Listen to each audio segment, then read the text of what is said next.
ختنے کا حکم. میرے ایک دوست نئے نئے مسلمان ہوئے ہیں, ان کی ختنہ نہیں ہوئی. وہ کہتے ہیں کہ ختنہ کراتے وقت سطر کھولنا پڑے گا, کیا اس وجہ سے ختنہ نہ کروانا صحیح ہے؟ دیکھیں, ختنہ شاعر اسلام میں سے ہے.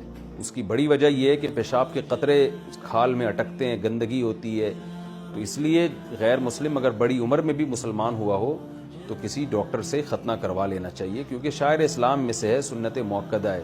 وہ شخص جو ختنہ نہیں کرواتا قابل ملامت ہے. ہاں, بڑھاپے کی وجہ سے ختنہ کروانے میں تکلیف ہو, زخم, یا کوئی شوگر کا پیشنٹ ہے, زخم کے بگڑنے کا خطرہ ہے, تو پھر ایک الگ بات ہے. نارملی اسے چاہیے کہ وہ کسی میل ڈاکٹر سے پردے کی جتنی پابندی ہو سکتی ہے اس پابندی کے ساتھ ختنہ کروا لے. اس عذر سے سطر کھولنا جائز ہے, ختنے کے عذر سے.